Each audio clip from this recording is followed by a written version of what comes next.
But the whole point is, I just had a question come in.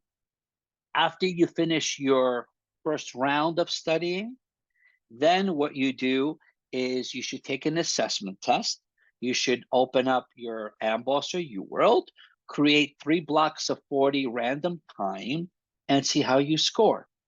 Based upon that, you can gauge, do you need more time or less time? NBMEs are wonderful tools. I don't like them, but they're wonderful tools if you need to use them.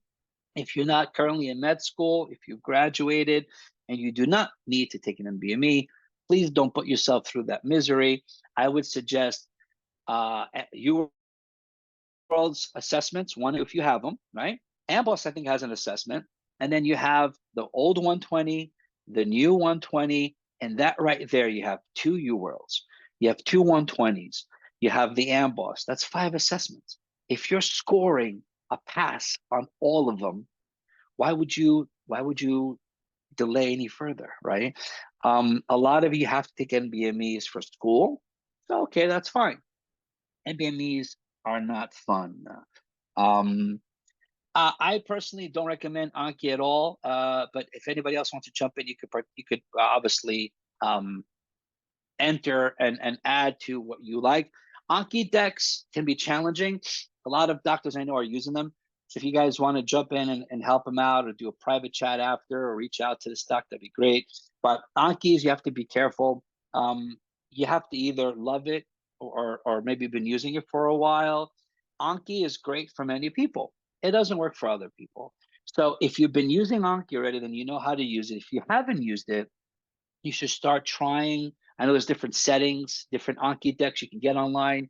I know AMBOSS has an Anki integration. So think of why you're using Anki, right? I personally, I can't keep looking at digital cards or flashcards. It just doesn't work for me. So I would say you should try it for a week or 2, 3 weeks and see if it's helping you out. But there's different ways to do it.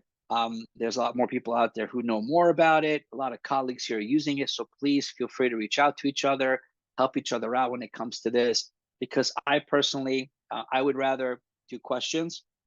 I'd rather have my notes. I'd rather look at my first aid.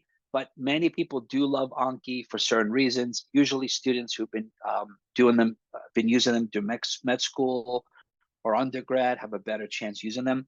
But I will also find out some popular settings, Dr. Meroni, and then I will also send you an email with some advice. So I'll put that in my notes here. And then at the same time, I would hope that students would help you out too. If you have any advice, guys, you can just put like your advice on how Anki works for you in the community. The community is a beautiful thing.